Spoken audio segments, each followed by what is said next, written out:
So I sent all you guys back some feedback on your Sleepy Hollow posts from week one. As far as I remember, pretty much everybody who's doing this Zoom did pretty well with it. So yeah, those are going pretty well. So remember, you don't have to do the Friday one since you're doing this, unless you miss. But yeah, so far so good. As long as you quote from the text and have an original thought, right? Back up your, not only quote from the text, but drive home the point that you're making about the text, you'll do well. And so I was pleased with what I saw. So very, very good. So keep up the good work. So you guys won't have a short paper until after we get done with these short stories, which is still a couple of weeks from now. So there's still a little while before you have to do a paper.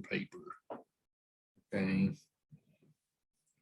Next week is Lovecraft. Lovecraft is next week. The Call of Cthulhu on Wednesday and The Rats in the Walls on Monday.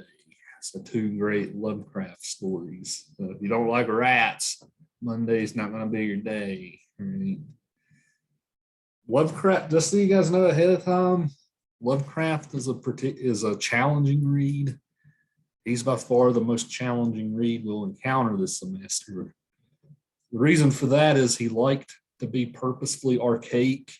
Like Lovecraft liked the 18th century. Like he kind of wished he lived in the 18th century. So he writes in an 18th century style. Whereas Poe and Hawthorne were in the 19th century, right? So Lovecraft's trying to be even more archaic than that. So I'll be interested to hear what you guys have to say about him next week. He's known, his stories have vastly influenced horror. Right? You can't have horror these days without Lovecraft's influence somewhere. Stephen King and all these different horror films and stuff, they're all very much influenced by Lovecraft. So I'll be interested to hear what you guys have to say. He's not taught too much these days because, as you'll find out in his stories are incredibly racist. Right. So, but he still had a very vivid imagination. So I'll be interested, especially to hear what you guys will have to say about that next week. So getting to the point at hand for today then, and that is Sims and Hawthorne. Well, let's start with Sims, the story, The Grayling, that I gave you for today.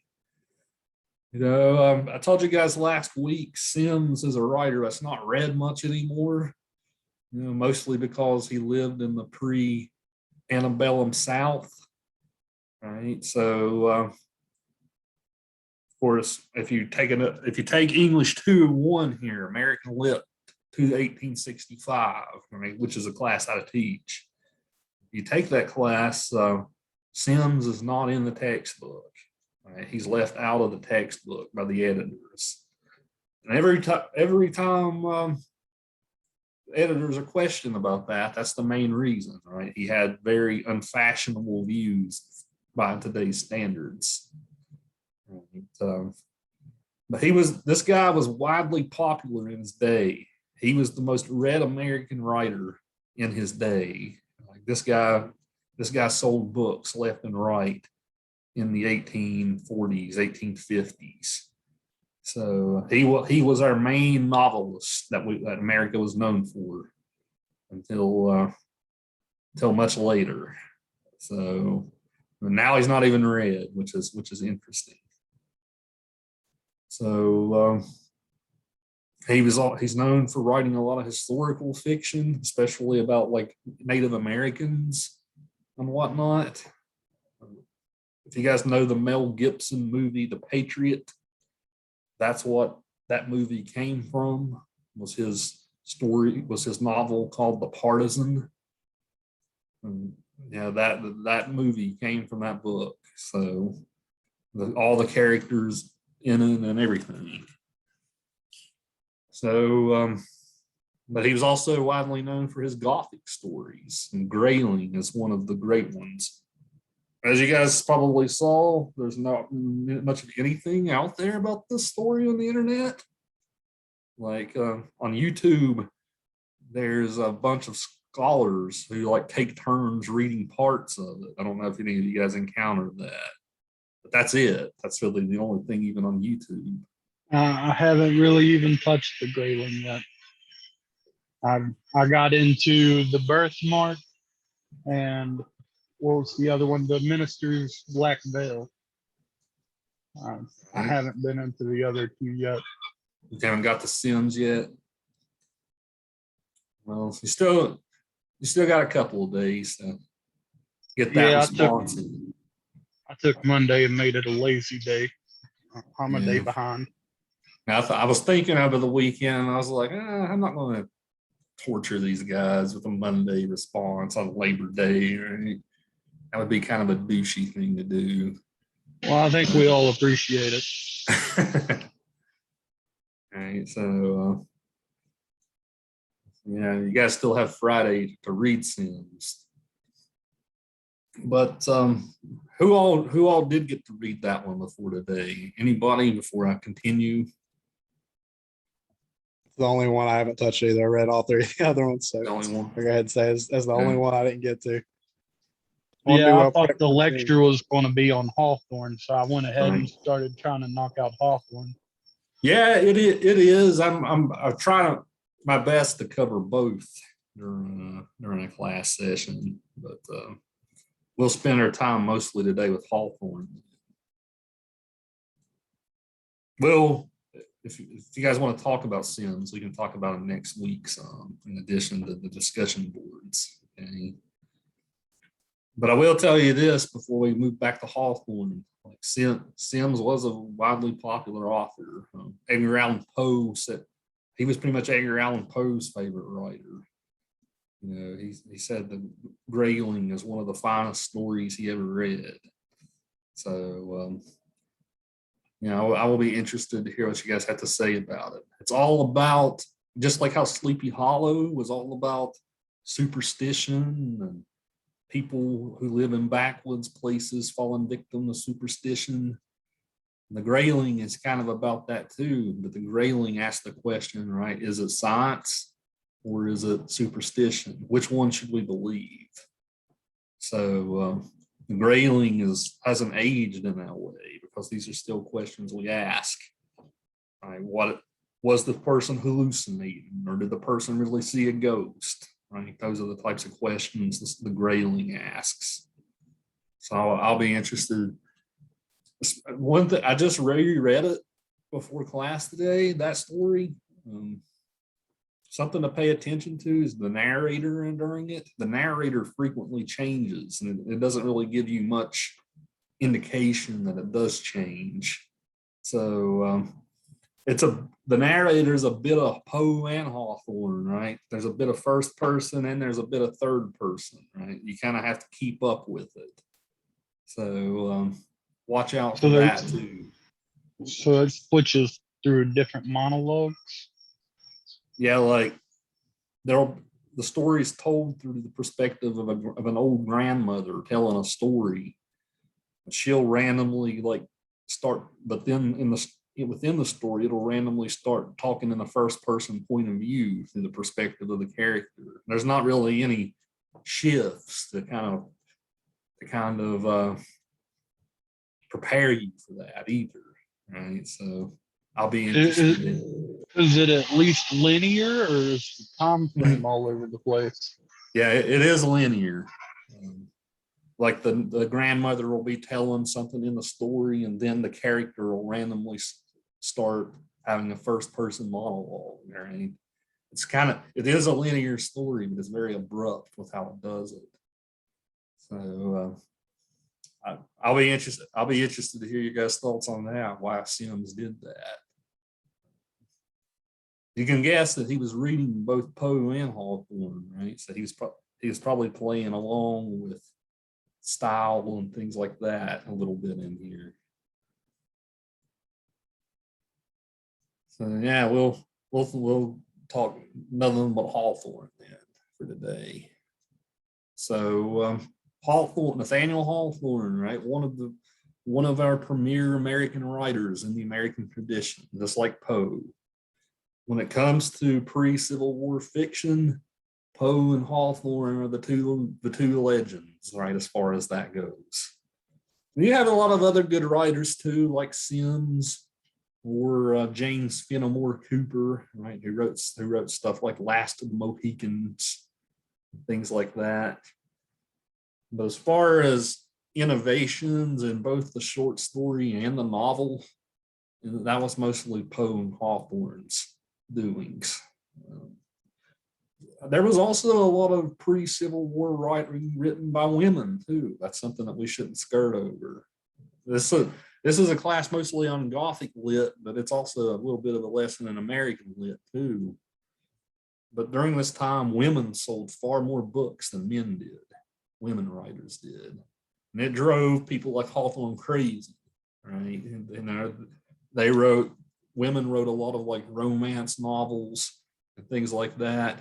Kind of like when you go to Walmart, right? You see the $2 romance novel with a cowboy, with the shirtless cowboy in the cover, right? That's kind of a lot of women at the time wrote a lot of stories like that, and they sold in droves, right? So serious literature, like Hawthorne was trying to do, didn't sell that many books, right? So he called them the damned lot of scribbling women, right?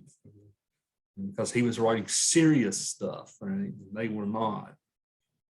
Again, that question of art, what's literature, what's artful, those are questions that popped up during this time period.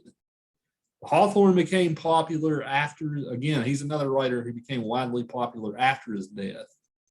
In the later 1800s, Americans started reading a lot of his stuff. In the later 1800s, American writing took a turn towards realism, right? Realism. American writers wrote about real things. So they read about tedious things like work or marriage life, plots to get married, right? They wrote about real things and abandoned for a long time these sort of supernatural Gothic type stories. Well, because that was the big movement of the day, people got sick of it, so they went back and read stuff like Hawthorne, right? So that's how Hawthorne became popular. So I should mention Melville too here, right? Melville was also another great early pre-Civil War writer, right? He wrote the great American epic Moby Dick, right? So this pre-Civil War period was a great time for American fiction. But Poe and Hawthorne are the two Gothic writers, right? They're the Gothic innovators.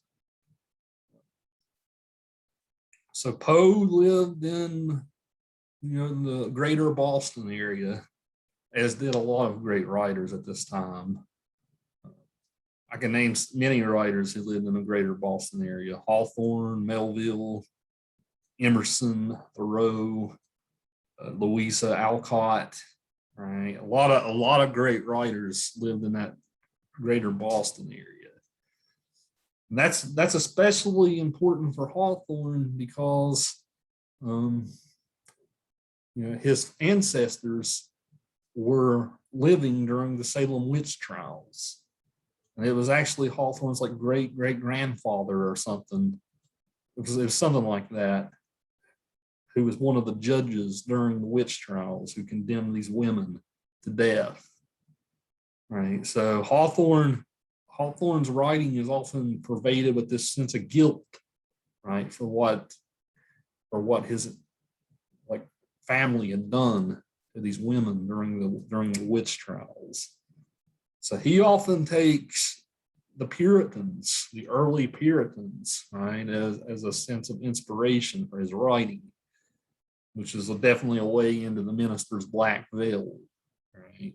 He takes this sort of religious frenzy that spread all over the place, which caused paranoia and fear. Right, that was the whole sort of impetus that spawned the witch trials. Right, he takes that setting and often uses it as his like Gothic backdrop. His Gothic stories aren't ghosts or goblins or things, or headless horsemen or things like that. Right, most of his, just like with Poe, most of his writings are with scary people, right?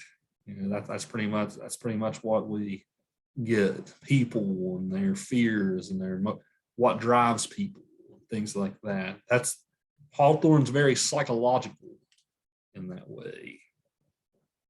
But as you guys found out today, he's completely different from Poe. Poe writes in the first person. Hawthorne writes in the third person. So Hawthorne's narrator knows everything about what these characters are going through. He chronicles everything. So he has the all-knowing, omniscient narrator, right? The almost godlike narrator who knows everything about his characters. So you can't really get into the characters' heads the same way in these stories, right? Because it's being told to you by Hawthorne. But like you could with Poe. But it's more of this is definitely more of the traditional storytelling type of narration. So, when I've taught Hawthorne in the past, most of the time students do like Poe better, right? Because Hawthorne is a challenging writer in many ways. He has a very broad vocabulary, right? He can get a little dense sometimes. So sometimes though, I have students who are very avid Hawthorne fans, didn't care for Poe. So I'll be interested to hear what you guys have to say about that.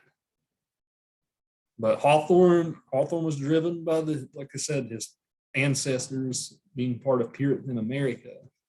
Hawthorne, this is a subject that I have done writing about.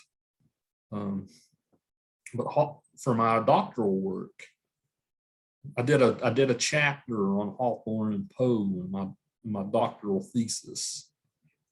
But what I did my chapter on was on their relationship to medicine, which is definitely part of Rappaccini's Daughter as well as the birthmark for today, right? It's something that I should tell you guys about 19th century medicine, since this definitely the subject of these Gothic stories. And so when Andrew Jackson took over in the 1830s, late 1820s and the 1830s as president, he took this approach to deregulating the professions. So just like how today, like in order to be a doctor, you have to go to med school and then do residencies and things like that. Jackson at this time distrusted that type of thing. He thought that these doctors were only acting for their own self-interests, right? He thought that they were more worried about advancing knowledge for the sake of advancing knowledge rather than helping patients. So what ended up happening, and this wasn't something that Jackson unilaterally did. This was kind of like I like to compare Jackson to Donald Trump a lot, right? Jackson and Donald Trump had a lot in common, in the sense that both of them had this almost like cult of personality about them, right? A lot of Jackson's followers, in these different states, took power over the state governments. And within each state, they deregulated a lot of professions, including medicine. So Jackson did think that the medical profession was intolerable, right? He thought that they were a bunch of stuffy elitists, right, who did not care about the patients. They're more worried about not learning knowledge. So what ended up happening, all these states started deregulating medicine. So suddenly you didn't have to go to medical school anymore to become a doctor. So what ended up happening in America, pre-Civil War America, was this almost anarchy of a place for the medical marketplace. So you had the old traditional doctors. You had doctors who were called empiricists, right? You know, you had homeopaths. Homeopaths still exist today, right? Homeopathy is more of like an alternative medicine, right? Which is more, if we read Rappaccini today, we'll definitely talk about homeopathy, right? Because Rappaccini's a homeopath, right? Homeopathy is just this sort of like spiritual approach to medicine, right? And lots of herbal cures and things like that with homeopathy. But you had mesmerists, right? You had doctors putting people in mesmeristic trances, kind of like how somebody like does that to a snake, right? You know the mesmerists who put snakes under the trances, like cobras, right? You know, they would put people under hypnosis and try to cure them that way. You still had bleeding therapy, right? You still had you had what was called hydrotherapy. Anybody could do anything they wanted, and there was no repercussions. So Tiffany, you could say you're a doctor and go start your business tomorrow, right? If you lived in the 1830s, right? Kind of a scary thought, right? But Hawthorne's stories are all about that in a way too, especially the birthmark and Rappaccini. Right? We have these characters who are doctors who seem to care a little bit more about knowledge and not learning knowledge for knowledge's sake than whatever the needs of their patients are. So only after the Civil War, I should say, did things start to become close to normal again. After the Civil War, these states started putting statutes in that said, hey, the doctors need to go to medical school again. I mean, they found that out the hard way in the Civil War when way more soldiers died of disease than wounds. And so way more soldiers died of disease than wounds during the Civil War. So they found that out the hard way. Of course, that's a whole interesting history in itself. Like the medical profession came to power again because during the late 1800s, like cholera, right? They discovered that cholera was caused by bacteria, right? So the medical profession accepted those developments. Some of the alternative healers didn't. Well, and that's hence the fact the medical professions became powerful again, right? It was clear that they were right about stuff. Cholera was a bad disease to get, by the way. You did not want to get cholera. It was a very painful way to go.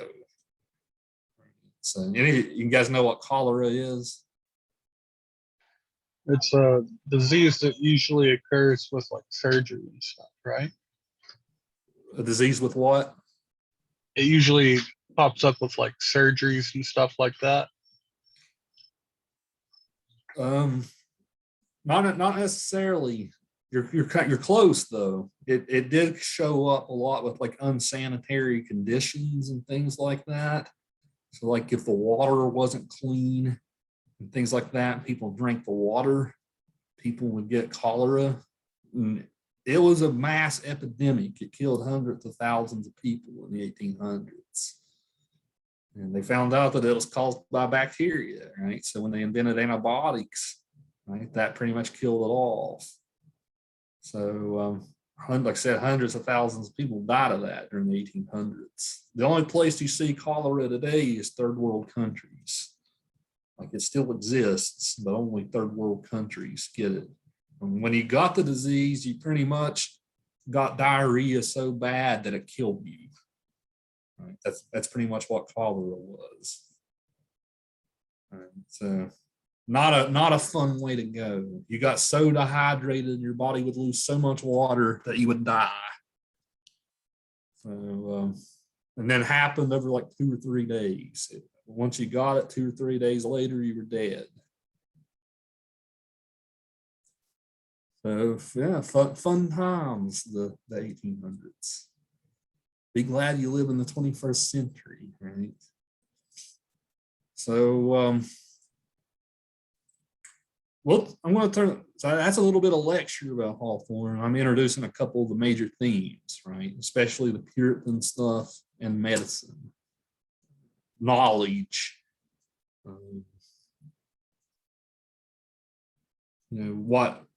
What's the extent of knowledge? How far should we go to obtain knowledge? Right? These are a lot of the major ideas in his works. So I'll turn the floor over to you guys now. What was your reading experiences like with Hawthorne? Which stories interested you? Did you like his style compared to Poe? Right, you can throw anything out here, really. Just your general impressions about reading Hawthorne. I like the Minister's Black Veil one. I wasn't a huge fan of Rappaccini's Daughter, and the Birthmark I liked it pretty well. I thought Rappaccini's Daughter, I wasn't a big fan of how there wasn't a absolute clear message to it. I don't think it was really supernatural in the sense that she was very toxic physically, but of spirit she was a good person. She had no intent to harm Giovanni, and she didn't. I Yeah, got basically some didn't do anything latent wrong. hints of like Frankenstein's monster in the Birthmark. I got that from Rappaccini's Daughter, because why would you grow your daughter to basically be I guess it was the sense that back then they knew that women didn't really have a whole lot of power or say in things, and maybe that was Rappaccini's decision in making her the way that he did, raising her the way he did. That he knew that with all that knowledge that she had, that he shared with her, she couldn't do much with it unless she had some sort of leverage to pull. And maybe that's why he gave her that sort of leverage, and he thought that it was a good thing. And he may have been just looking out for his own self-interest, just trying to because doesn't it say that he looks at everyone as if they're just another subject? Didn't the other professor say that? So, he kind of looked at his own daughter that way, and like you said, it's kind of going along the lines of, are they doing what they're doing in science to further things for the good of humanity, or further things for the good of themselves, for their pride and for their ego? So that's it. I like that story in that sense, but I didn't like how it didn't really have I like messages with a really broad, or stories with a really broad message. It just says, it screams at you when you get finished and you're like, oh gosh, okay, I get it. And I thought that the Black Veil, I thought that kind of screamed that everyone has a black veil. And in the end, when he's on his deathbed, I thought it was a pretty clear message, and I like that. And that's kind of what I didn't like about Rappaccini's Daughter. And I think the Birthmark also shared that. It's got a pretty clear message that you shouldn't mess with things that shouldn't be messed with,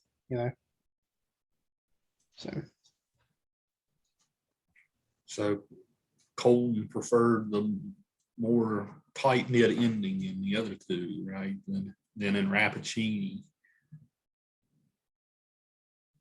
Good. What's your other guys' thoughts? I'm with Cole. I like the Birthmark was one of my favorite.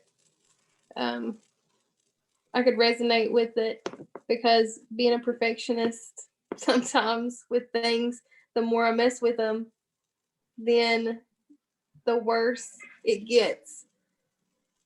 I'm the type of person, like if I am doing a project or something, then I can't stop.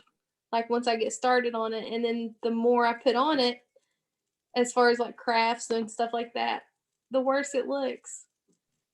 But like if I would stop ahead of time, then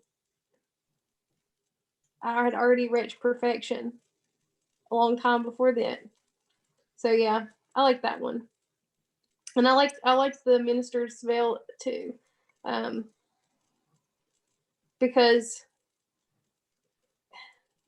he gives such a like a, you know, we all have sin, and that's his way of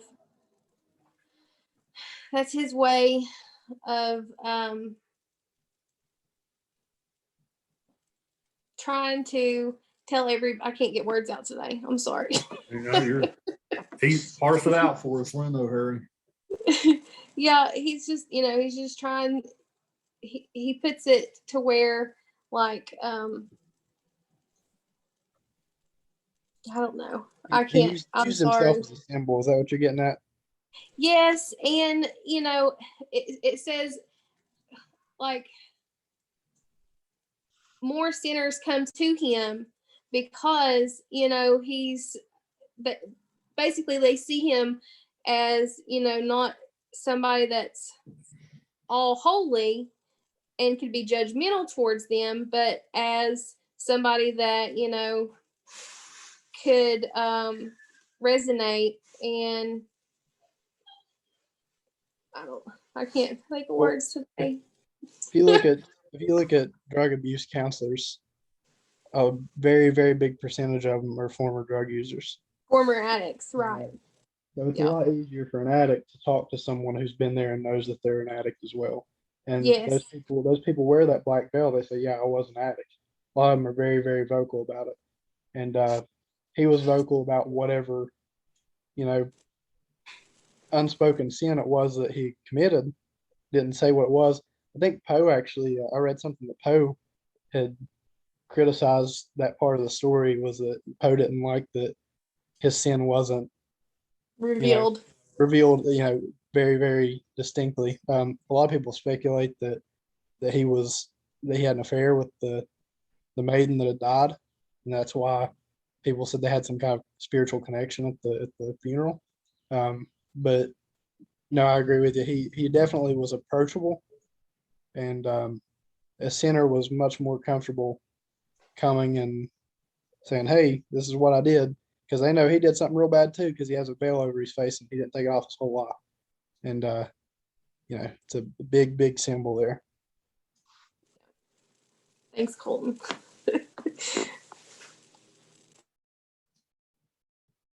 Yeah, while we're on that story, we might as well talk about that story since we're on it. What do you guys think about that? Was it?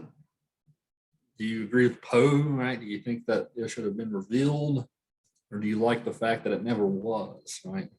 He still wears the veil even in his grave. His corpse still wears the veil even in its grave. Right? Well, You know, the sin will die with the person. Right? Go ahead, Jake. I'll listen to a pretty monotone audiobook book, you know, on my way to school this morning. You know, I don't really read this stuff. For one, I, it's not that I'm a slow reader, it's that my reading comprehension sucks. I have to read everything more than once and break it down. It's terrible. So I just listen to it. And listening to it's the same as reading it. So What I really got from it was, you know, the minister wasn't crazy. He was completely sane, moving about his life, and it was in his eyes that everybody else was sick, that everybody else hid their lies, everybody else, you know, really shunned him and were the sinners. And he was pure. And to me, the veil was more of a shield to protect his soul from, you know, the evil that was lurking in others. And that's what I got from it. Uh, as far as the birthmark goes, like I said, I really got a Frankenstein, you know, Frankenstein's monster thing going on with it. I was more like, ooh, you know, you got this mark on your cheek. I'm gonna remove it from you. And yes, it's supposed to be lucky. And yes, it's supposed to make you even more beautiful, more intoxicating, but I have to remove it. And she's like, okay, fine, we'll do this. We're going to be married and it's going to last forever. And he gets her there and he experiments with her. And, her first hint to run should have been, his big creepy assistant coming out. Shock, but it wasn't. She just went along with it. And I, I need to listen to it some more. But first go, I'm thinking Frankenstein and Purity. I think there's a Romeo and Juliet style theme a little bit in every one of these stories where there's a sense of unconditional love. Because even at the bed, wasn't his fiance even at the bedside when the minister was dying? Mhm. She was sitting there as well. After all those years, they've never seen his face again. She still showed up. Same thing that Jacob said. She was so deeply in love with him that she was like, okay, do what you got to do. And then Rappaccini's daughter, that it was got to the point to where he was angry because he thought that she was trying to poison him. And in reality, she had good intention. And it seems like it always, which I guess in the Black Veil, the love didn't really lead to dying, or give the opportunity to death. But the love, the romanticism was still showing up there. But to your question, I like that it didn't explicitly say what he had done. I think it left a lot of, even though you got a third person narrator and you have something that's telling you everything that's going on, I think it gives a good answer to, are you allowed to speculate on this? Yeah, you are, because it doesn't tell you what happened. I mean, for all we know, he could have killed that girl that he preached her funeral at. He could have, lied to his fiance about where he was at the night before if he was out playing cards. Like it could have been something so simple, but it makes you focus on the Black Veil part of the story and not his sin or his crop. Makes you focus on what he's hiding or what he's hiding from versus what actually happened and why he's doing what he's doing. Yeah, I disagree with Poe. I like that he didn't take off his veil at the ending of the story because you really can just, when the story's over, you just reflect, and there's so much to think about. And not all stories have to come with a conclusion that you understand it. Like I like when something makes me think. And I think it makes it even more spooky and mysterious. Like when you're sitting here thinking like, what did he do?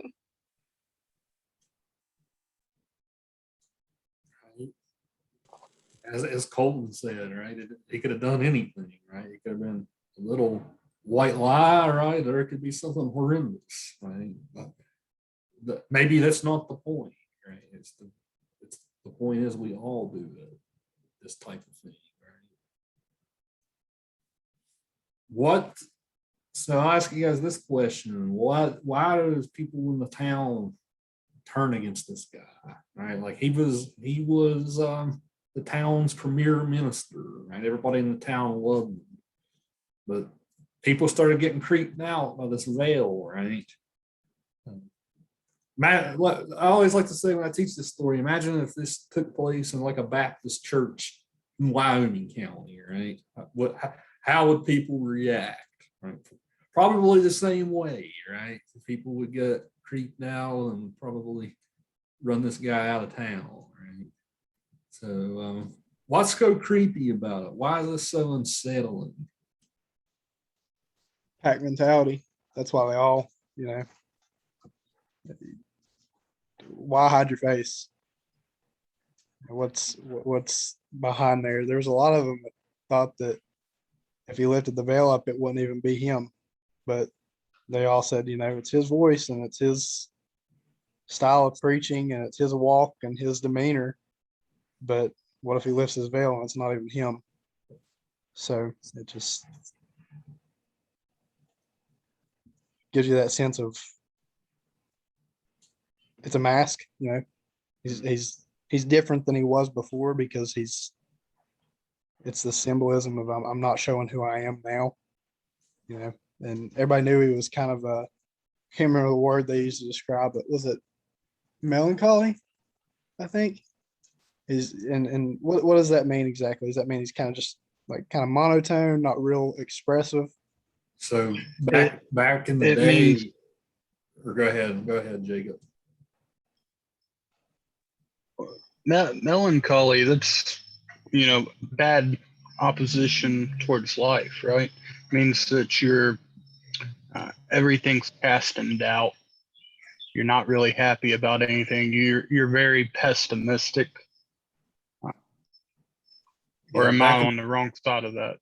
no, you're exactly right. Back in the day, they thought they used that word melancholy to pretty much describe how we would describe stuff like depression these days. Right. And they thought that it was caused by an imbalance in the body's humors. So, like if you had too much black bile, right, that's what caused you to become melancholic. Okay, so he was a melancholy guy. And on top of that, he comes in with this black veil on his face. So now you can't even see the glow in his eyes when something does strike him as something, if something makes him happy. You don't see that wide eye. And the only thing that they could describe was the faint grin. And a lot of horror movies, you get the close up of a killer's face, it's always a faint grin, or you know, you don't, there's a lot of times shadow will get casted right above the nose. There's something ominous about only seeing somebody's jawline and what their mouth is doing. And I think that's another thing that probably scared the crap out of people. So that, and then the pack mentality on top of it, everybody was afraid to even ask why he was doing it because they think he's nuts anyways. So, and he acted as if everything was normal. Here's something random just popped into my mind. What do you think about the black veil versus what's happening in society now with the mask mandate? I don't know. I think that the way that he hid himself was like I kind of like in certain situations wear a mask. Like there's certain situations where I'm like, Yeah, it I don't kind of want, removes you, right? yeah, it disconnects you from people Right? because they don't have to see as many of your facial expressions, and you don't have to, you can mutter words under your mask without people knowing, and his was, I guess, the opposite of what we do. We cover our mouths and nose, and his kind of come down to right here to where when he breathed, it would move. So, maybe it's something And to do with the eyes. Because I don't get scared when I see people that's covering their face up right here. But when this area is covered, because that's how you identify people. Like, you ever look at security camera footage where they're trying to block somebody out? A lot of times, the only thing they'll cover is a black bar on somebody's eyes. And it's like that hides identity. Somebody's got something covering right here. Usually this region can identify somebody. Whereas if you got this covered, it's a lot harder to tell who somebody is or what their intentions are when they're looking at yeah, you.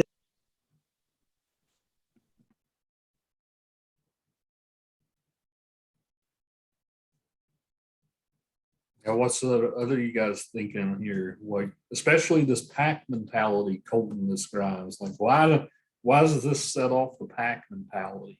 Like, why does this guy become so ostracized in the community?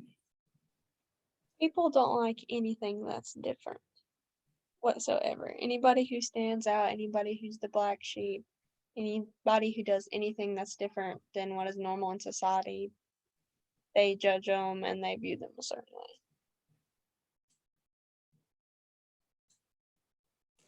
Yeah, I agree with Taylor. Nobody likes change. People, well, some people like change, I guess, but back then, times were different, and that was odd to see him walking around like that. And a lot of people, I feel, was nosy, wanted to know what he did, why was he wearing it. I think the occasions had a lot to do with it too.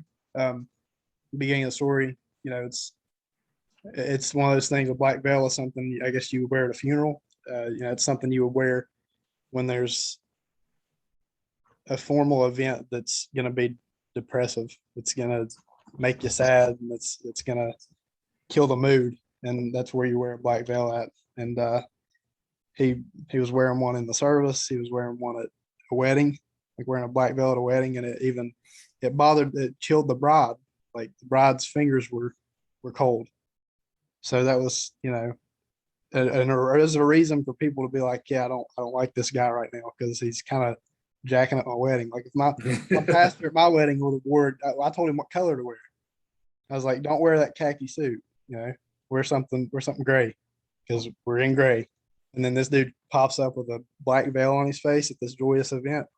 Yeah, you're gonna think the guy's a douche, like, and everybody's gonna get upset with him, and then everybody's gonna start muttering, talking gospel, and it's in a smaller town. So then that pack mentality forms. Everybody's like, yeah, what's up with this guy? So I had a Navy theme at my wedding, and so he would have definitely busted that up.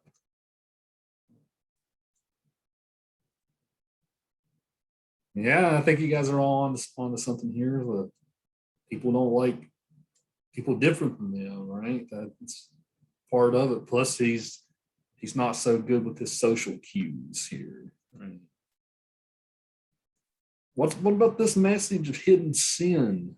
You guys think that might be what disturbed a lot of these townspeople? Right? Maybe the fact that he's, first of all, you think black, right? Black's the absence of all colors, right? So maybe and when looking at that, right, they saw themselves in some way that might have disturbed each person individually.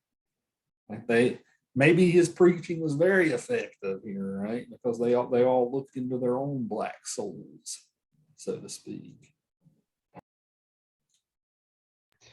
yeah, I think that the symbolism behind the black veil was him wearing it all the time, was maybe trying to speak out to people and say, hey, you have one on too, you're just not wearing it. Like we've all got stuff we're hiding. I'm just physically bringing it into this. I'm physically bringing something spiritual into this world. He was meshing the two things together. He said, I've done something bad and I'm hiding it under a black veil, but I'm also going to put this. It's the same thing with and because this was Catholicism, right? This was in a Catholic church, and I mean they have a lot of different spiritual aspects that they bring physical. They do communion.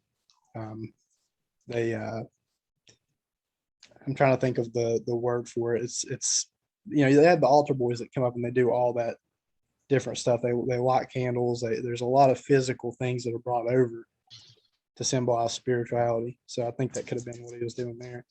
Really ritualistic.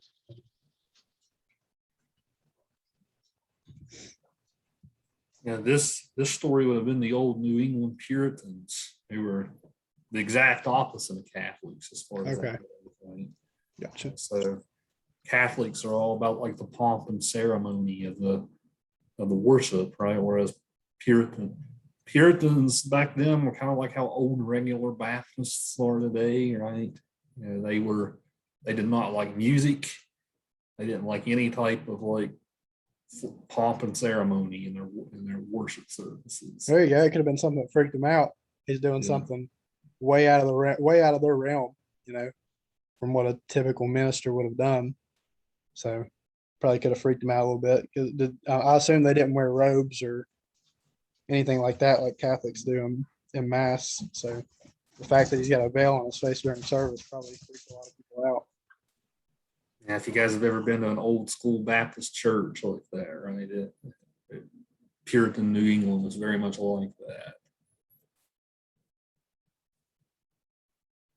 They moved to America, right? The first colony, the Massachusetts Bay Colony, right? They moved to America because they were religious radicals, right? They left England. England has the Church of England, right? Which is the Church of England's kind of like a mishmash between Catholicism and Protestantism. right? It's Protestantism with a lot of like Catholic pomp and ceremony. So like that's called the Anglican Church today, right? But that's that part of the reason why they moved over here, right? It's because they got sick. They didn't like this Catholic crap being in worship, right? So these religious radicals moved to Massachusetts, right? Founded these colonies, right? So these were the extreme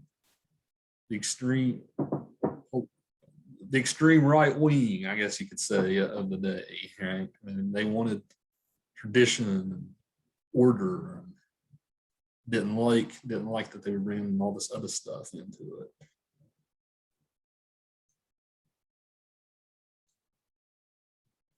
Have you guys ever been to a church like that, like an old school Baptist church like that? No sing, like if you do sing, there's no piano and all that stuff. Yep. Yeah. Now my church was similar, but we did sing. But like all the women had to wear dresses, and they had to be appropriate dresses.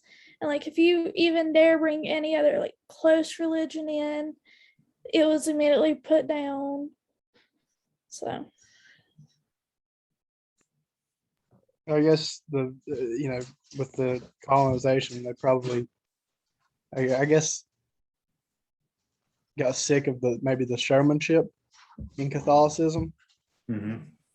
and they were taking it back to the bare roots, being simple. That's why those old, Puritan churches were probably like that. They wanted it to be about the Word of God, and that's it. So any kind of symbolism may have been, there's even a lot of churches that don't like, if you see crucifixes on the wall, a lot of churches didn't like if they had Christ portrayed on them. A lot of churches didn't like the painting of the Last Supper because it portrays Christ. And, I guess you can look at that as a form of symbolism, because a lot of people, like my brother-in-law specifically, I debate this with him all day long. Or not my brother-in-law, my sister. My brother-in-law loves art. He's a big fan of the Last Supper, and he thinks it's a good symbolic piece of art for people to look at and say, okay, there's the Last Supper. This is what it looked like. They're all around each other, rejoicing. And my sister can't stand it. She hates visual depictions of Christ. And maybe the people in the church in that time hated symbolism, period. Maybe that's why they didn't like the black veil, was because it was symbolic for something else and they didn't understand it.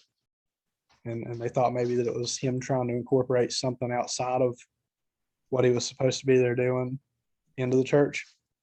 And, a lot of people, like we said earlier, people that are different, and when we don't understand them, we're immediately like, screw that. I ain't going to try to understand it at all. I'm just going to be scared of it. So could be another big reason there. Right. Yeah, you're exactly right, Colton. Like even today, like if you guys have seen crucifixes that have Christ's body actually on the cross, that's a Catholic symbol. Right. As far as Protestants will go, normally it's just the cross, right? But in a Protestant cross, you never see Christ's body on it, right? That's an improper use of symbols and images and Protestants. Pretty much everybody in this area is a Protestant of some sort. That's something else I should mention.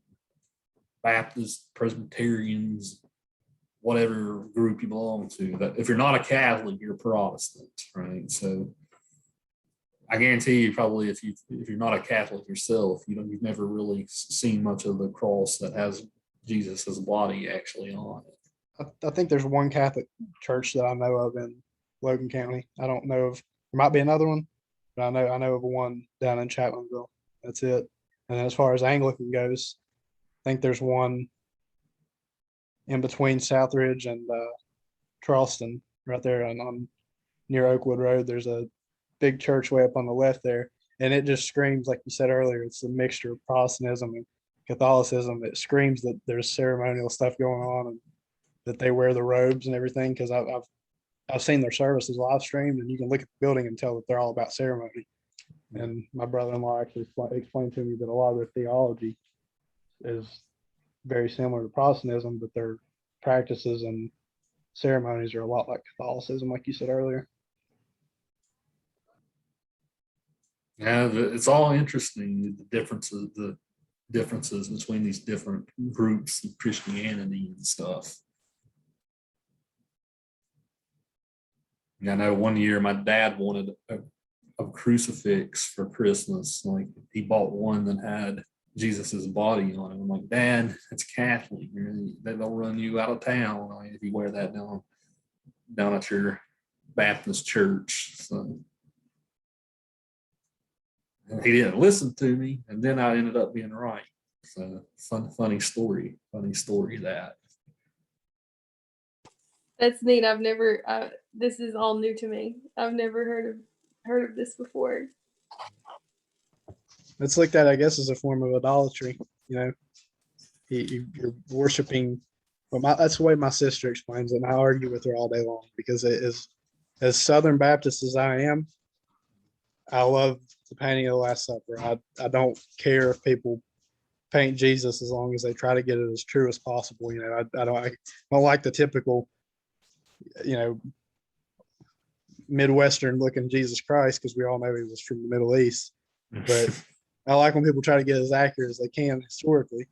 But my sister really despises anything that's got to do with making spiritual things physical. She's not a big fan of crucifixes that have Christ on them. She's not a big fan of paintings of Jesus. She doesn't like movies that portray God as somebody. She can't stand the fact that Morgan Freeman's God in Bruce and Evan Almighty. Like, she doesn't like things like that. I try to tell her that it's for the greater good. Then, you know, if it's leading people to that, you know, do we know explicitly based on context that what we're doing here is bad? I don't know. That's a big theological debate, and it's not a damnable sin, I don't guess, as long as you're not worshiping. She looks at it as people are worshiping the physical thing itself, I guess. You know, people were picturing Jesus in the Last Supper as they're worshiping in church, and that's where that's the bone that she has to pick with it. But I'll argue with her till we're probably in our 60s about that, because it doesn't bother me a bit. Yeah, I mean, the really hardcore version of that, like you don't even see like stained glass windows or anything like that, right? As simple as it gets. Yeah, we're right to unpack all this, right? Because the Puritan New Englands were this hardcore about it. Hawthorne's definitely cynical about the Puritan New Englanders here, right? I mean, it's hard to argue that this story doesn't have some type of cynicism about religious fanaticism. Yeah, what the dangers that it can cause. Right? He was very keen to that because he felt guilty about his own family taking part in that kind of thing. If you guys, I was going to say, if you guys are interested in watching a good film on this subject, watch what's the name of that? The Crucible. Yeah, The Crucible. That's a good film about this subject. Go ahead, Cole. I think his guilt's expressed in the ending of the story whenever the younger minister's like, you know, you wicked old man, you know, like, kind of like, what's wrong with you? Why would you jump up and grab me? Because he tries to lift the veil off of his face. And like we was talking about earlier, when he screams at it all of them, you're the ones that have, you know, looked at me all these years and cast me out, didn't speak to me. The kids all were afraid of me. And I think that may have been Hawthorne's way of expressing in his own words, using the character, saying the church is being very, very judgmental. You know, you guys should take a step back and look at yourselves before you judge the old dude that's just doing his thing, I guess. And that could have been his way of expressing some guilt over what his family had done in the past. Like they're all being hypocrites. which you see a lot of that in the church. Right. Yeah, if you're a church going person yourself, like you can't let those people get to you, right? You see it for what it is, but you can't let those people get to you. It's rare to see somebody call it out as much as Hawthorne does in his stories. Yeah, I forgot to mention Hawthorne's most famous novel is, of course, The Scarlet Letter, right? Which is very much the same, similar type of story as Minister's Black Veil, right? You guys all know the gist of the story, right? Hester has an affair with Dimsdale, right? And she doesn't out her sin, right? She keeps it to herself. She always has to wear the scarlet letter on her chest saying she's an adulteress. Right? That symbol becomes so heavy on her that it kind of weighs her soul down, right? It's a great book. If you guys like Hawthorne, read that novel. That's his most famous one. Same type of themes between the two.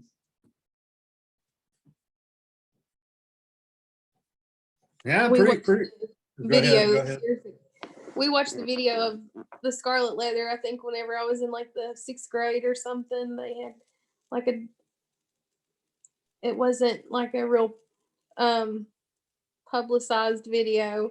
It was mainly just based off of the novel, and it was really interesting. I really liked it. And in that book, there's a character kind of like the guy in the birthmark, right? This creepy scientist, right? Who you end up finding out that's the guy Hester cheated on, right? So he's trying to corrupt the guy who Hester cheated with through the whole book, right? It's kind of a messed up book.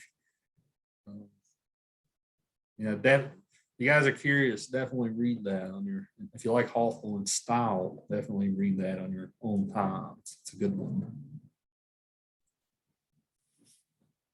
Well, let's talk birthmark now, since we kind of transferred to that, and then we'll see if we got time for Rappaccini at the end.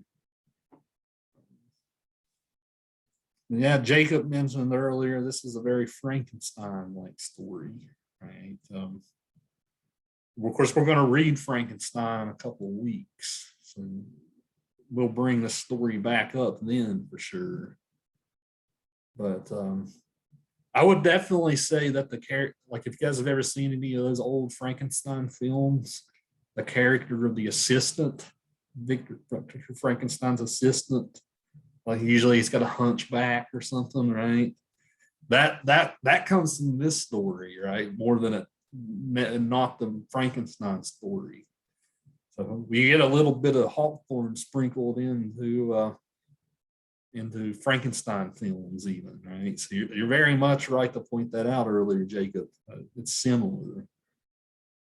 I think elements have been taken from Hawthorne and been put into Frankenstein, even though Frankenstein came before it. So, yeah, so you guys started talking about this one earlier, right? You talked about the theme of perfection in the story, the theme of perfection. Isn't Frankenstein referenced somewhere in the story? Then about she's looking at the library, the books. Does it mention Frankenstein there? I don't remember if it does. You might be right, Taylor. I know what she's talking about. I can't remember either what exactly it referenced, but I knew it was talking about how well read, he was, and how he was so smart, and that it did talk about that. But I have to look back to the text to see if Frankenstein was mentioned. Yeah, Frankenstein came out about 20 years before this, before Hawthorne wrote this story. So, very, very possible. I taught this story so many times. I'm pretty much going on memory for this one. So if that detail is there, I don't remember it. Yeah, two very similar stories. When I told you guys about my writing I did, I actually wrote about both of them in my chapter. I might post that to Blackboard in case you guys are interested in reading through it. But yeah, we have the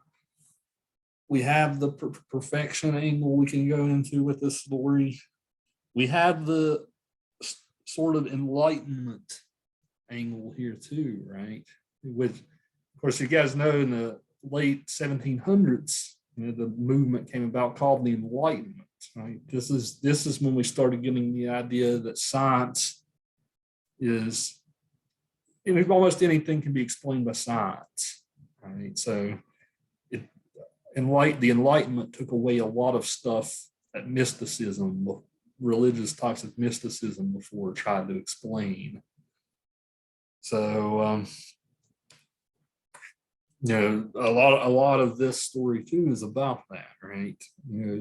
In trying to reach this scientific ideal, right, we've lost a little bit of spirit along the way, right? I don't know if I'm making sense here after you read the story. There's a little bit of that here too. But yeah, the perfection it's hard not to even see things like today, right? Like think about today, we live in a world with plastic surgery as a $1 billion industry, right? Plastic surgery. You see all these cosmetic products, right? Somebody's always trying to become something more, right?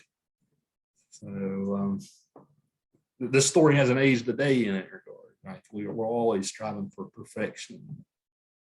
With Georgiana's case, she's so beautiful, but she has one birthmark, one blemish, right? And maybe that one imperfection is what makes her perfect in a way, right? So I don't know. Do you guys think about the story through that lens any? There's a natural balance of things in whatever aspect of life you want to talk about. It doesn't matter if you talk about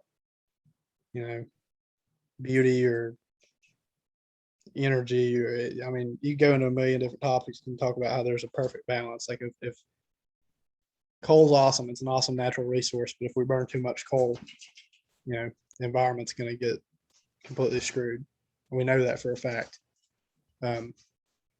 You can be so beautiful, if you try to be too beautiful, something bad's going to come of it. It's like you said, plastic surgery is billions and billions of dollars every year spent on it. And if you do too much plastic surgery, you're eventually going to end up in a bad spot. We see there's people that do it all the time. They end up turning themselves into plastic dolls, and it's just not healthy. It's not the way that nature intended things to be. And there's definitely some supernatural stuff going on, because I don't think it was necessarily his elixir or whatever he used on her to make the birthmark go away that killed her. I think it was nature saying, we had this balanced and you tried to defy the will of nature. And she was already as beautiful as she possibly could be, and that last blemish was her imperfection that balanced her out, that made things make sense in the world for her. And everybody else agreed with it, even his handyman, his henchman. He said, I wouldn't remove it. And that guy was apparently just good with his hands. He wasn't a scholar, he wasn't a scientist, he was just a handyman there at the lab. And he even said, I wouldn't take that blemish away. He knew it. And he was so obsessed with everything being perfect and defying the balance of nature that he did it, and the balance of nature struck him back and killed her. So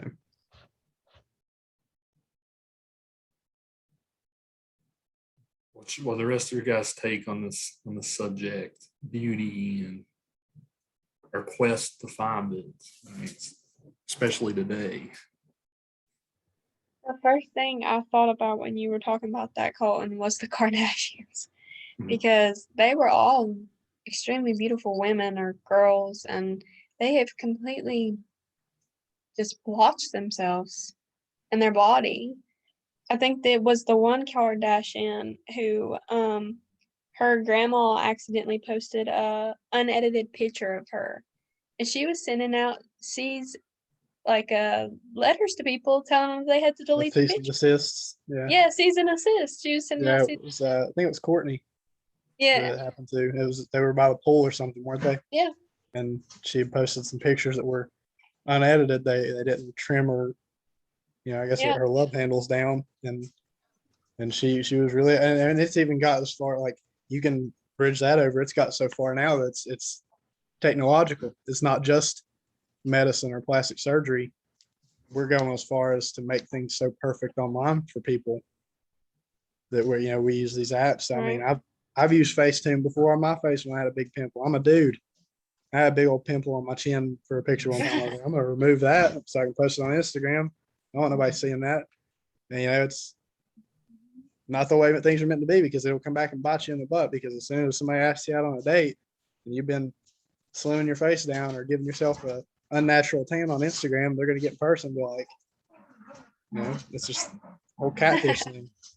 But you're taking that natural beauty and that natural balance in the world out of the equation, and it throws the end result off.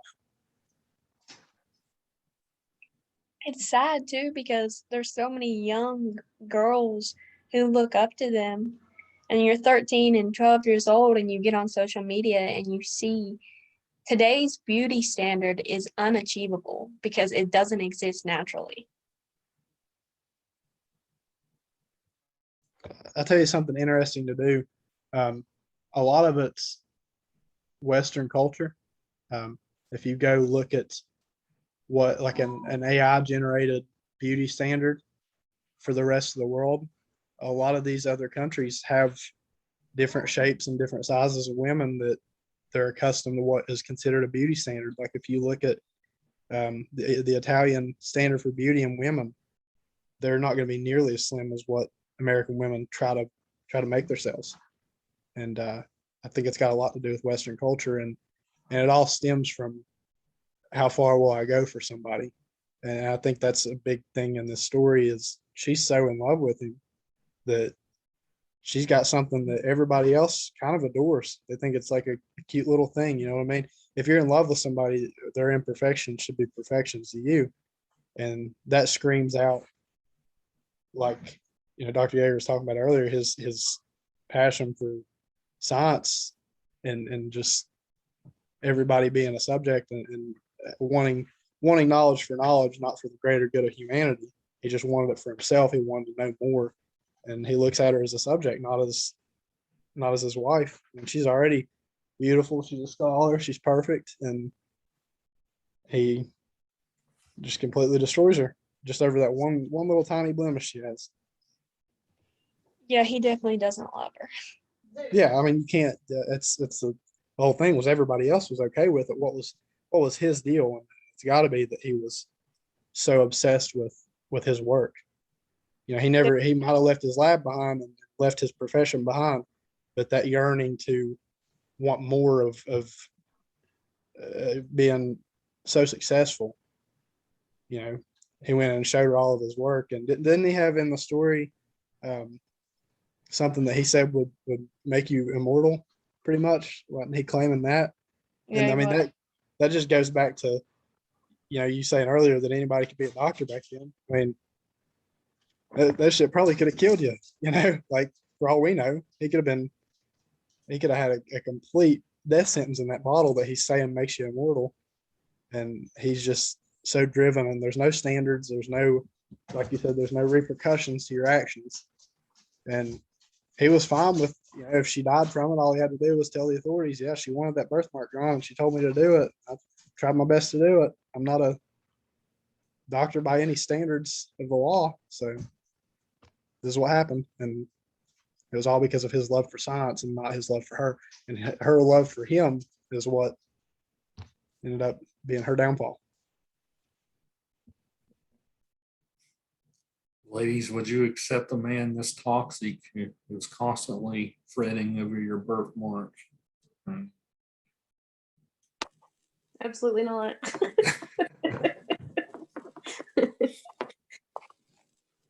I would like to say I wouldn't, but I've seen so many women and men stay in relationships that they just shouldn't have. So it's not unbelievable. You know, it isn't.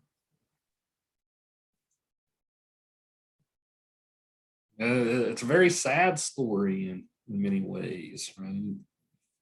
What's this thing Colton was talking about with this guy's professional obsession, right? That's revealed in the story with the glare that he always gives her.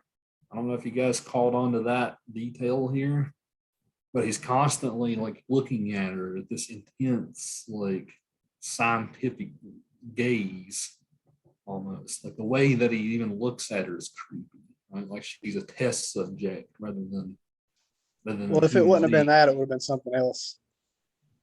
That's the thing I got from it, was if she wouldn't have had a small birthmark, he would have found something else wrong with her. Because in science, you are trying to, you're talking about the Enlightenment period, you're trying to explain everything. They were at the period where they wanted answers. And he was yearning for an answer to how he'd get rid of that birthmark. And if it wouldn't have been the birthmark, I think it could have been absolutely anything else. If she would have been bad at cooking, he probably would have tried to come up with a way to make her better at cooking, because he was that professionally obsessed.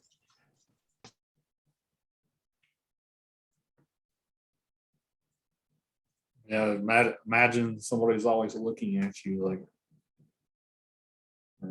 that's kind of like how he was doing in the story, right? Like your lab rat.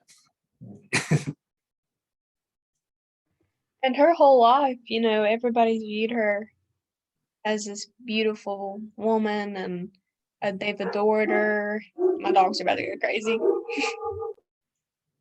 you're good.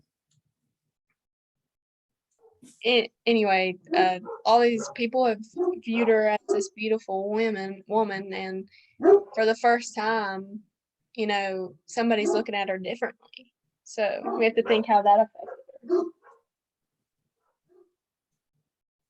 Right, that might explain why she stayed in the relationship, right? Some people love a challenge, and maybe that was her challenge. So I want to get this guy to stop being so obsessive compulsive over my birthmark, even if it kills me. Yeah, the glare of gaze is something that I've always found interesting about the story. Hawthorne describes it several times throughout the course of the story. I'm looking at a passage pretty early on. It said Georgiana soon learned to shudder at his gaze. It needed but a glance with the peculiar expression that his face often wore to change the roses of her cheek into a death-like paleness, amid which the crimson hand was brought strongly out like a bas relief of ruby in the whitest marble. So she was embarrassed, even like when he would look at her that way, right? Her birthmark would kind of shine red on her pale skin, right? well, he was using, I guess, a form of gaslighting. He got her to the point to where she believed that it was her problem and not his, even though everybody else thought that it was a perfect imperfection. All that glare and that gaze, it wasn't a straight up, oh my God, I can't stand that thing on your face, we got to get rid of it. It was like something that was just pecking at him, and he used that, I guess, it's like a psychological approach. He intimidated her with it, and made her think that it wasn't something that she could fix, and it wasn't something that he could get over. So she had to fall in and cave and get rid of it. Try to let him do what he did. And I think that he probably wanted that to happen from the get-go. That was probably his end goal there. I mean, he probably didn't really even hate the birthmark.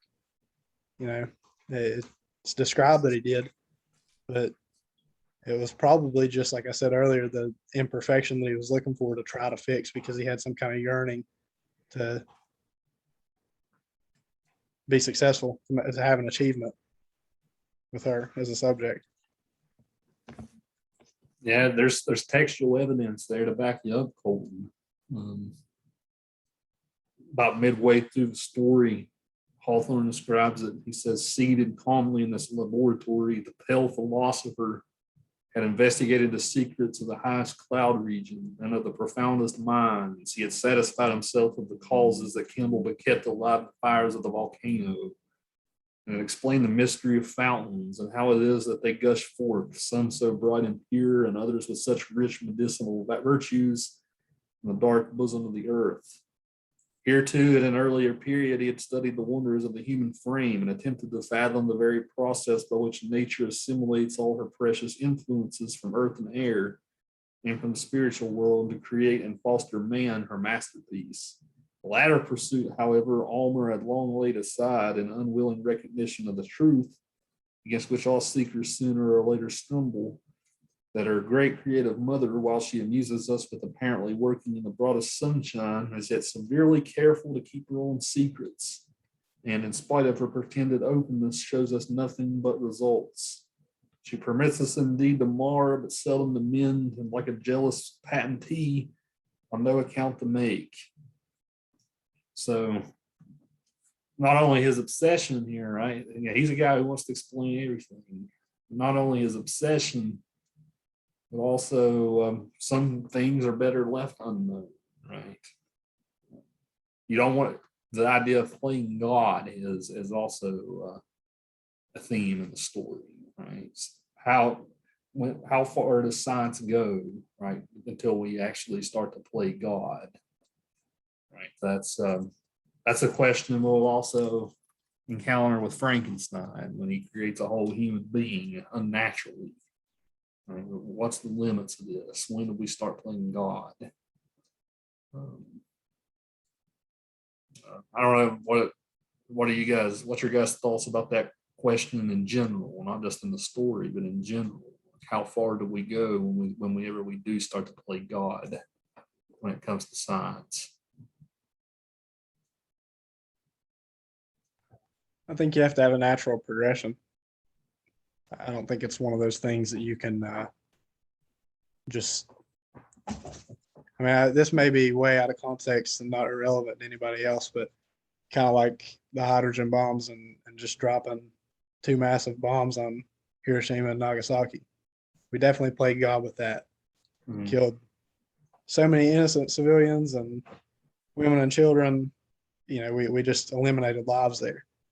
And that might have been in the form of, I mean, it was in the form of science. We created a totally new form of weaponry, but we were also in the terms of stopping a war, we took it from this level to, the ceiling. And kind of the same thing in this story. He doesn't really know, now I'm sure that there's definitely, I don't know much about, skincare or, what a dermatologist would do if you had a birthmark and you wanted rid of it. But this guy was just in every creative field that he could be in and said, we're going to get rid of that birthmark, and just concocted up something to do it without years of practice and prior knowledge to the situation.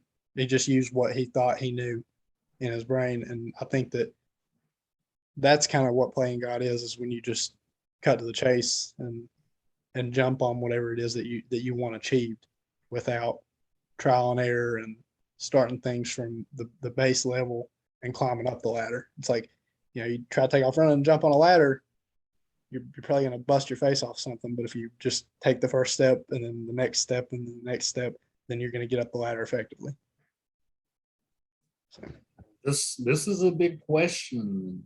This question is even going to influence us in our lifetimes, right? Because geneticists are getting to the point where, like, there's had lots of people write papers for me in English 101 and stuff about like designer babies, right? But we're getting to the point where geneticists can even, maybe like before a baby's born, even go in and edit out certain undesirable traits. So, like, let's say, for instance, your baby's going to be born with Down syndrome, right? Well, we're going to come to a point where we're able to end that. But the question is that playing God? When you even get down to the genetic level and start messing around and changing stuff, is that going to cause even more problems? Because only rich people will be able to afford to do that for their kids. You can now decide your baby's gender, like officially. If you have the money to do it. And I learned that in my psychology class, and that freaked me out. I mean, No, there's that's all. thousands. Oh, go ahead. Go ahead. There's hundreds of, I mean, baby making books now to where like they teach you, like if you want your kid to be a girl, do it this way. If you want it to have blue or green eyes, you should probably do it this time. I mean, there might be factual evidence behind that, but where does the line get drawn to where we say, this is nature's will, and then how far are we going to stride? Like you said, you get to the point now where you can make it where somebody doesn't have Down syndrome whenever they're born, and is that going to throw a wrench into the big plan that the universe has, whatever you believe in? I'm sure that there's a reason behind genetic, deformities. I have an aunt that's highly developmentally disabled, and I mean she's awesome. Like she's the light of a lot of our lives, and we love her to death. Not saying that it'd be awesome if she was able to comprehend things quicker, and if she was able to go out and pursue a career and do all of these things, but where does the line get drawn to say that was the way things were meant to be? I guess it just depends on where you stand with, if you believe that the universe has a natural order to it and that we need to abide by that, or if you think that we should strive to be our absolute best and perfect humanity. But I don't think humanity can ever be perfected because we're all kind of shitty people anyways. Everybody's got bad attributes, and we're never going to rid the world of that. So if we figure out how to make people come into the world without genetic deformities, when are we going to learn how to make babies come into the world that can already bench 135 pounds at 2 years old? Like when are we going to create super soldiers? When are humans going to become forms of weaponry? Like it might sound crazy right now, but if you would have told somebody 150 years ago that what an ultrasound was, they would have looked at you like you were an idiot. Like, oh my God, you can see the baby in the belly, like 3D. Like you can actually, it's not like, I mean, if you had told somebody back in the 60s that there were 3D ultrasounds now, they would have called you nuts. So it's climbing at a very, very fast rate, and there's definitely a massive, massive gray area to where we say, is this good or is it bad?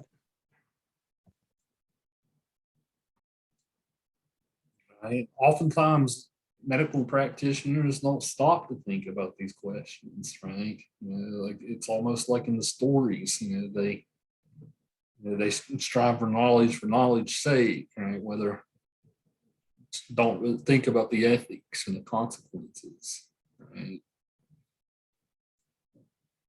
See, this is what the humanities is for, guys, right? This is why you take this class along with your science classes, right? It makes you stop and think about these things, right? If you ever wondered why you have to take English or literature, right? Here you go, right? No, you're not going to do that in biology class, right? I mean, personally, for me, like, this is my personal beliefs. If God wants it to be a certain way, it should be that way. Like, I agree with like the world changing and stuff like that, because we're not meant to be 1960 beliefs. At least I don't think so. But there's certain things I think God wants his way, and that should be that way. Right? Do you think something like genetics, like if you're born with Down syndrome or something, right? You think that's something that's God's intentions and you shouldn't change it? Is that what you're saying, Haley? Yes. And like, be patient with the Down syndrome baby, and like with the new technology, it can help, but it was born that way. Like for me, he wants you to be that way. He wants you to be different. I agree with you completely. But we'll throw a wrench and we'll play steel man and pretend I'm not on your side for a second. Because you've always got the argument of, abortion rate's very, very high right now. And if you're one of those people that believes that life begins at conception, and if we can prevent genetic deformities in children before they're born, abortion rates could drop. Therefore, being a plus side for, somebody that believes in God's plan. So that's why I said there's this massive, massive gray area that you can't it's so hard because I agree with you where I think that God's plan, it don't matter if you're a Christian, if you're Muslim, Buddhist, I think everyone should believe that the universe has a balance to it and that there is a plan for everything, regardless of what you believe. I think that we all know that there's a timeline, but there's this massive gray area where you're like, oh shoot, if we do this, it might be kind of playing God, but if we do it, it's also kind of good for what we stand for. So you don't know where to stop, where to draw the line. And I think that eventually there's going to be a tipping point to where we say, okay, that's where we need to stop. You know what I mean? Because, we're going to have some, I guess Frankenstein's probably a good example of that, in that time, if that actually happened, they probably said, okay, this guy's went way too far. And I think there's a point in certain things where we're going to say, okay, that's way too far. Just like going back to the atom bomb earlier, if you did that now, there'd be massive repercussions to it. We've kind of established that you don't just drop nukes on entire cities full of innocent people. And that was where we drew our line at. So I think as far as playing God in science and genetics and all that, I think there's going to be eventually something that says, hey, let's cut it out. We need to take a step back. Normal people are going to say that. Science is all people that believe in science, just like the guy in the story, just like, he's those types of people are always going to be around. They're always going to want more and more and more. He was complacent with what he had. But then you have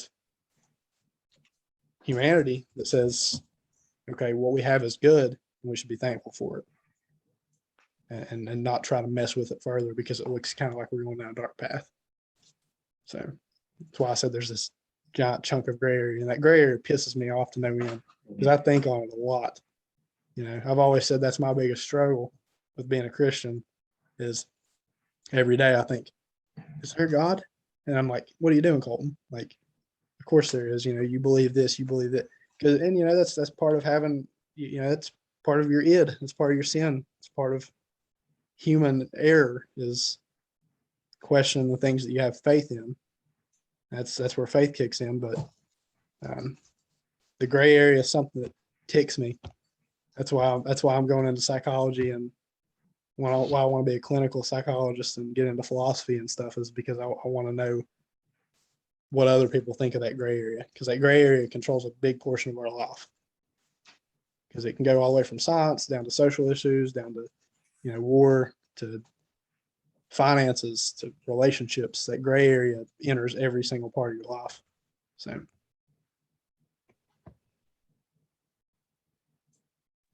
I also agree with y'all. But sometimes I just think about, I get confused when it comes to my Christianity and stuff because I think about if God didn't want us to become this technological or advanced, then why would he give us the intelligence to become this way? I have this vaccination argument with everybody 3 times a week, and what you just said. People are, they I'm sorry if people in here are anti-vax. I'm not. I got vaccinated as soon as I could. And I've had this argument with people in the church that I go to. They're like massive anti-vax people. I'm like, you got to remember, there's this thing in our theology that we believe in what's called common grace. And that's that God can use people that aren't believers and that aren't, quote, his children to put acts out into the world for the greater good of what you would call his kingdom. And God gives that knowledge to science, man. He gives that knowledge to to doctors. He gives that knowledge to virologists that create these things for us. And that's where you have to put your faith in it and say, okay, I believe that, this is why. I believe this is why the universe is working the way it is in that timeline. And then you have the other side where you say, okay, that's a step too far. But things like the vaccine, like, yeah, the medical technology has definitely come as far as it has because it's in the universe's plan. It's in God's plan. It's in, whatever religion you want to specify. It's in that master plan that we're getting better. Chaos is falling into order, and then order will fall back into chaos at a certain point. But I definitely think that I don't hate science, but definitely a line to be drawn somewhere.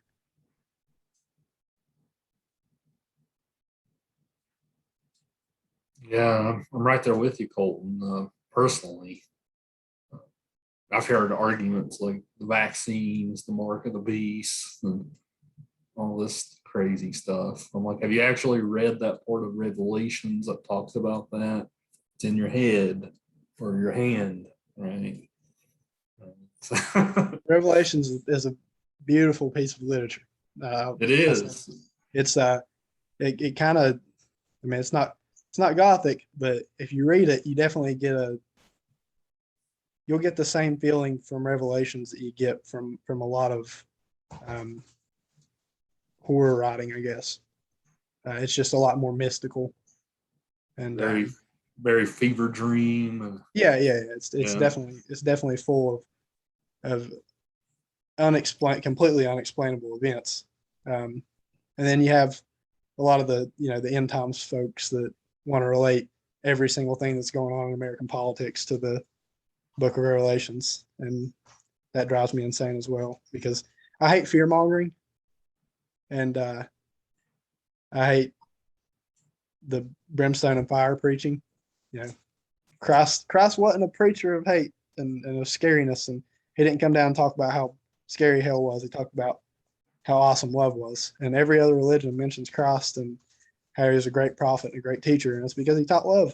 Like, that's what it was. Love your neighbor. And that takes me back to the argument with people in church. I tell them all the time, if Jesus were here, he would wear a mask in a store. If the sign said wear a mask, Jesus would probably put one on if he wasn't vaccinated and he had been around other people in the last day or so. It comes down to common sense, and it's at a point now where it's not politicized anymore. So I think it's just people's getting sick. We have people in our class right now that are like, this sucks. So I hate when people try to defy science with religion because they can coexist for sure. I'm in complete agreement with you and Taylor on this one. I think they can be compatible.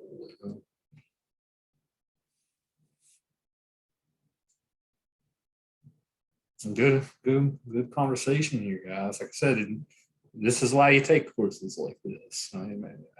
Ask those great questions. Right? Things aren't complete black and white. Right? They're not fact or not fact. Right? There's a lot of gray in the world.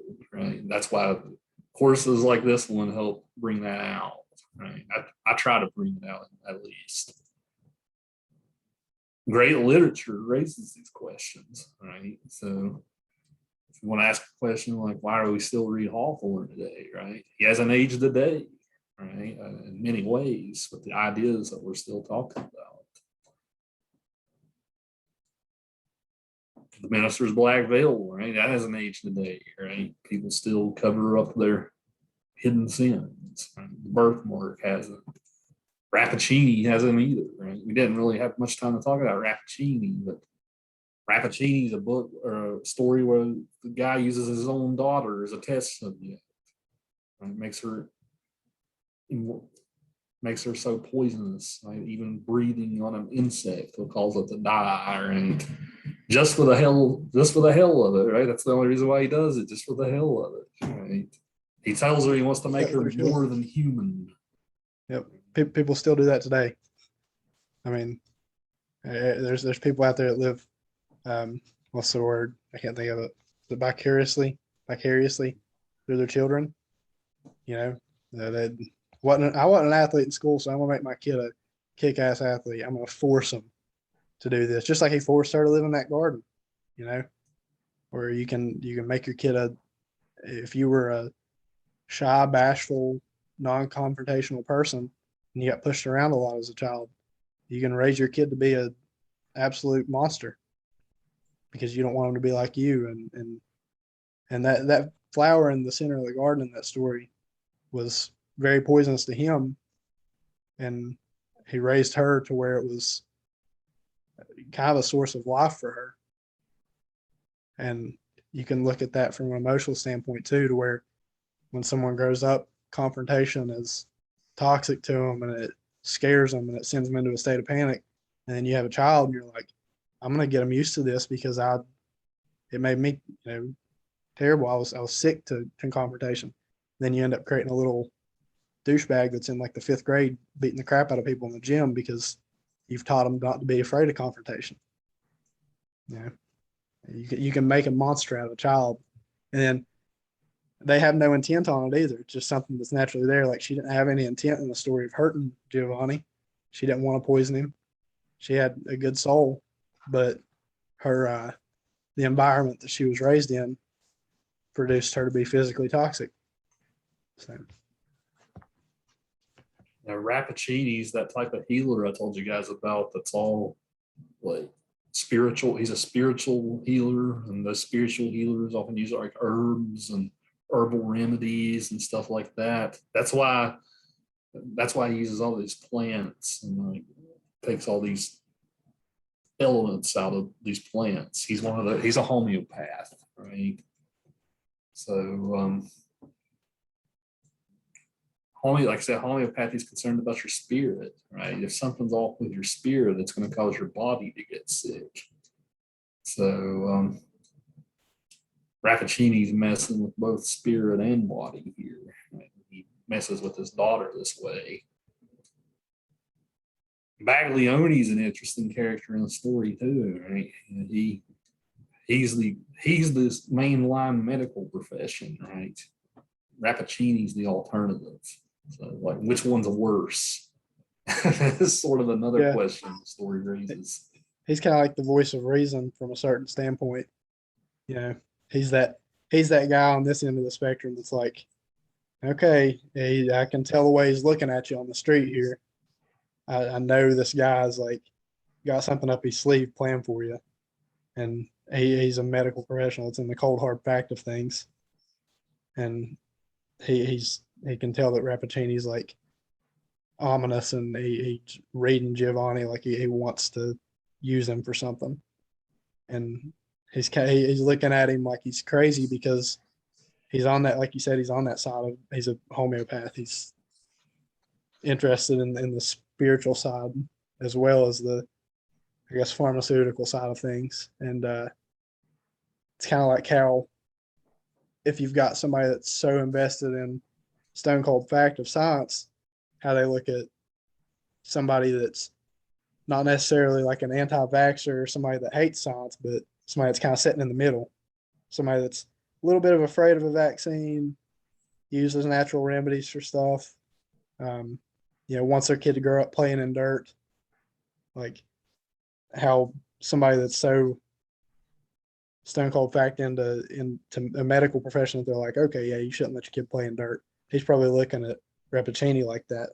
Like, you're crazy for even messing around with this stuff. It doesn't matter. This stuff is way out of the realm of even being helpful. And that's why he's trying to be a voice of reason to Giovanni, I guess, because he probably thinks the dude's nuts. But I'm kind of there with it. Like, I understand a little bit of the homeopathic side of things because, back then, what is it in psychology? The word, it comes from a Latin word that means like it branches off and it means soul. So a lot of what had to do with psychology, I guess, back in those days before it got advanced now, was they probably thought that your spirit and what the study of psychology is now aligned a lot with each other. So if you're a anxious person or a depressed person, a lot of physical signs come out with that. if you have panic disorder, your heart races like crazy and your throat closes up and you get sick and you get shaky. And, you know, we know that that's just anxiety now.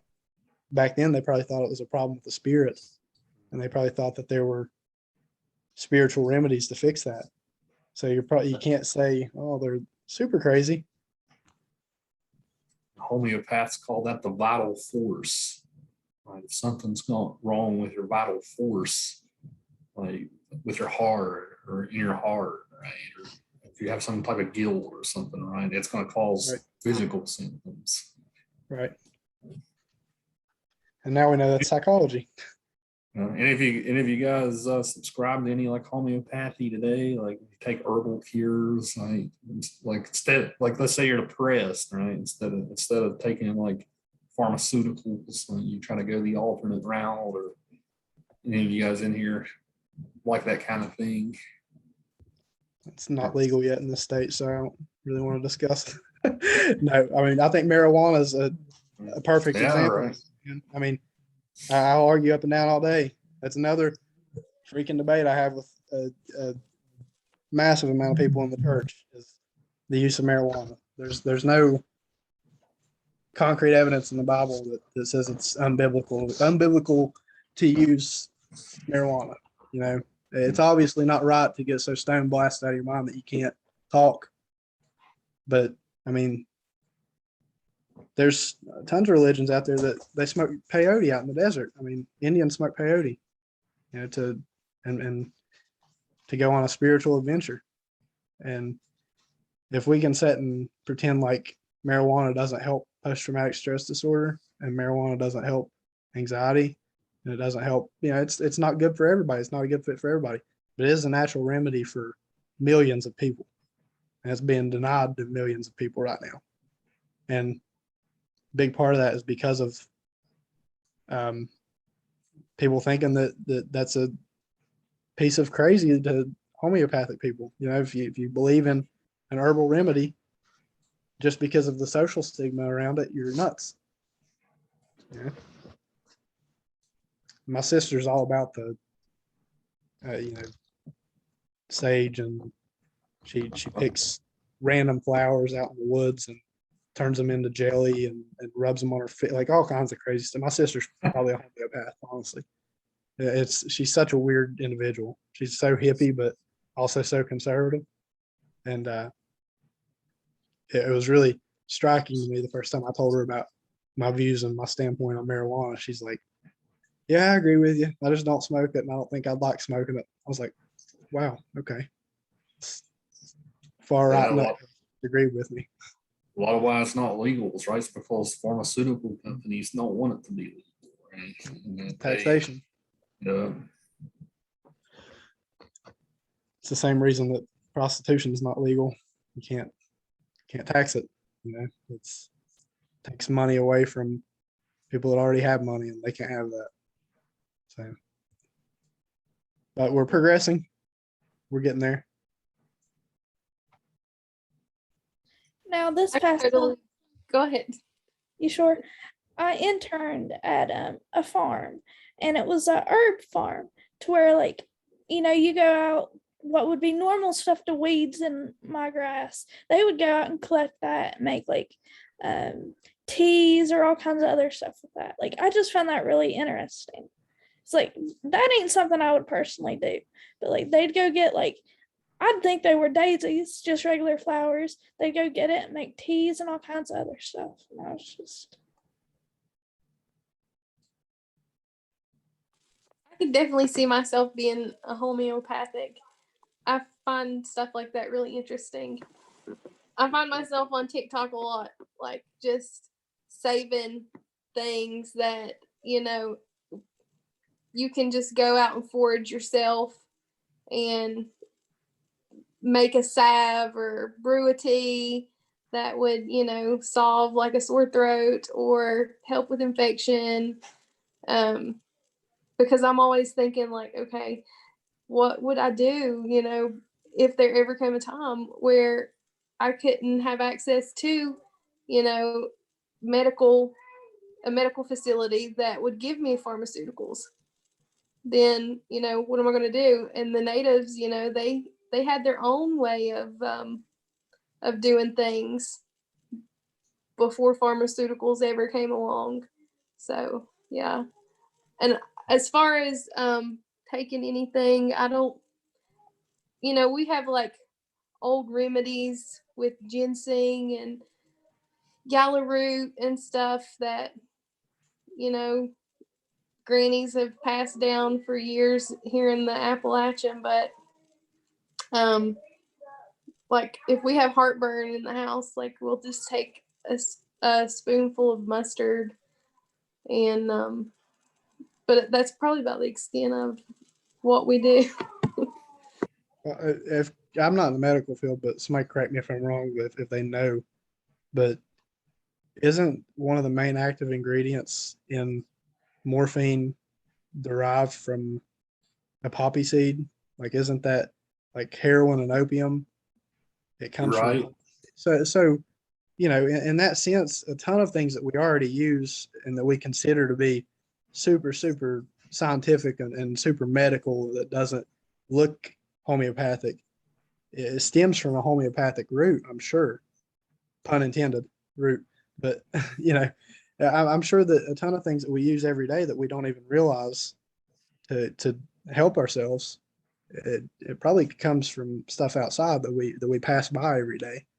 And it's just mixed in with other things, and that's where the science kicks into it. And the real science, the matter of fact science, is chemical structure and what happens if we add a molecule of this here to this, and then you got the people on the other side that's just like, I'm gonna go pick it out of the yard and rub it on my face. So I guess that's where you differentiate the two. My sister would go pick flowers, like she was pointing out lavender in the yard the other day. I was like, I didn't even know that was lavender. I've smelled lavender in candles for years. I had no clue that that's what it looked like sitting out here. And she, like you were talking about, Haley, she was making tea out of it. I'm like, what does this help? She's like, oh, I got a stuffy nose right now, and I think it helps. I'm like, well, I'd probably just take a Claritin. And which one helps more? Some people it might. The natural remedies may. It's just like the coronavirus right now. I mean, it's smacking the absolute piss out of some people. Other people, it's like, they have a headache for like a day or two, and then they're back on their feet in no time. Don't lose any taste.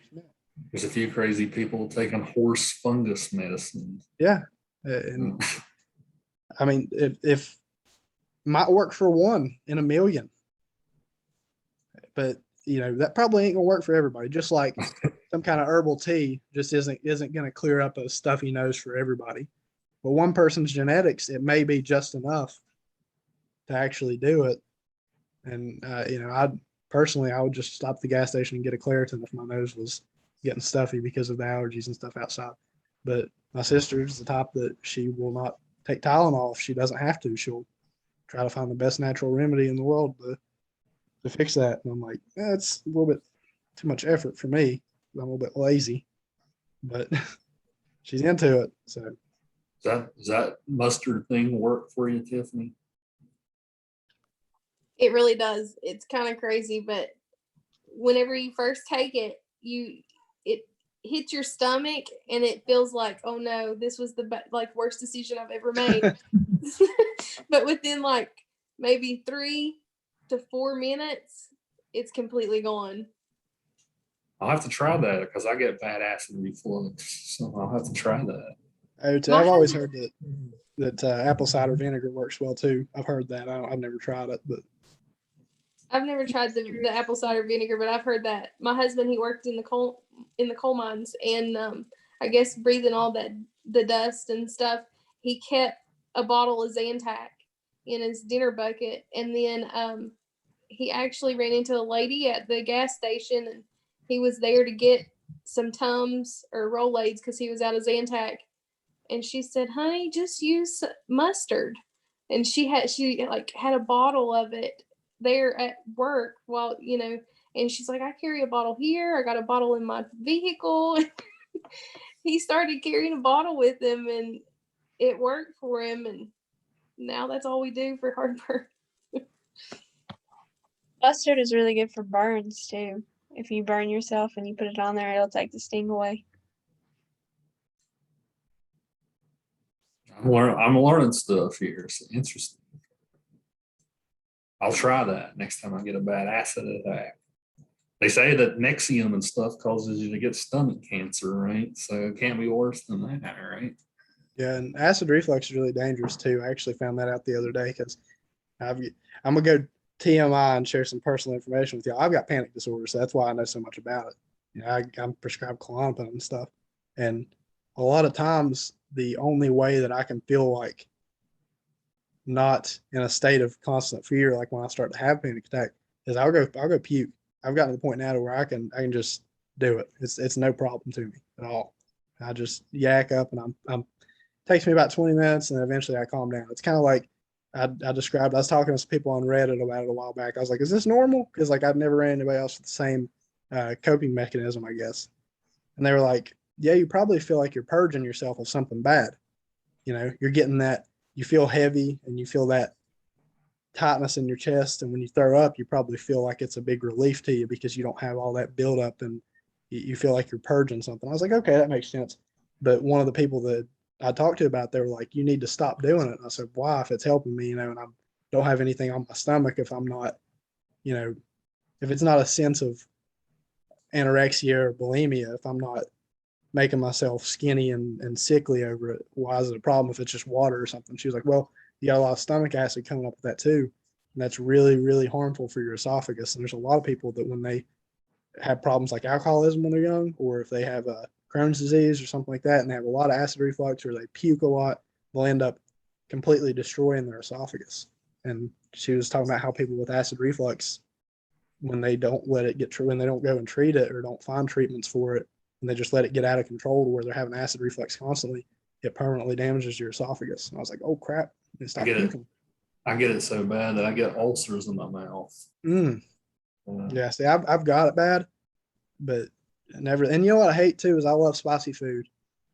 Like I'm a big spicy food eater, and it drives me nuts because every time I eat a freaking jalapeno or you know anything, even marinara, like anything tomato based, I get acid reflux really bad.